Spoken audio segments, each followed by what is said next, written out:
Hello, everyone. I'm Vic Carter. And I'm Nicole Baker. Breaking news right now. WJZ is on the scene of an officer-involved shooting in downtown Baltimore. Let's send it straight to Rachel Menetaw. She's live along Redwood Street, where Baltimore County Police just gave us an update. Rachel.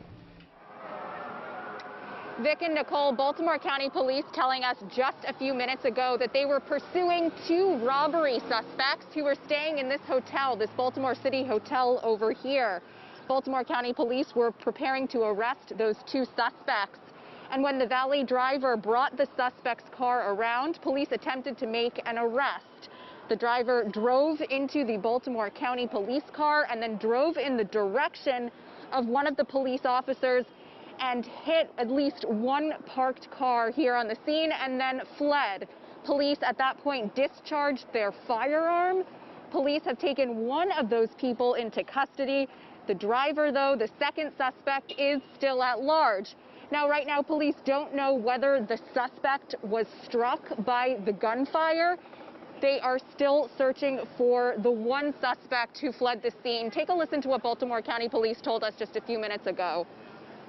So we know that around 2:15, Baltimore County detectives were in Baltimore City looking for robbery suspects. Through investigative techniques, they knew that they were here at this hotel. They had coordinated that once the suspect vehicle was brought up by the valet driver, that they were going to pinch the suspect vehicle in, turn their lights on, and announce that they were making an arrest. Once the valet driver came in and the suspect got into the vehicle, we believe that the suspect realized that the officers were pulling up. The officers turned their lights on, got out, announced to freeze, get out of the car. At that time, the driver of that vehicle crashed into the back of a police car that had its lights on, and it's the Suburban that you see behind me. After the vehicle hit the Suburban, one of the detectives was standing by the orange cone marker that's behind me. The suspect vehicle went directly at that detective. That detective discharged their service weapon. The suspect vehicle then continued, careened off the silver vehicle that you see behind me, and went north on South Calvert Street. That vehicle has since been recovered. This is a long time for us to continue our investigation, and there's a lot more that we have to get into, but right now we know that none of our officers were injured. We do not know if the round struck the suspect or not, and this is part of an ongoing investigation.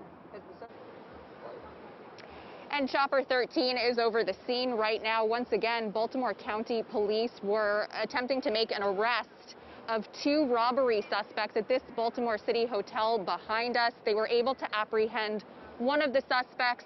The second suspect drove in the direction of a Baltimore County police officer and then fled the scene. That's when Baltimore County Police discharged their firearm. They don't know whether or not the suspect was struck by the gunfire, and they are still trying to locate that suspect. So this is an ongoing investigation that we will continue to follow. For now, we're live in Baltimore City. I'm Rachel Menetoff for WJZ.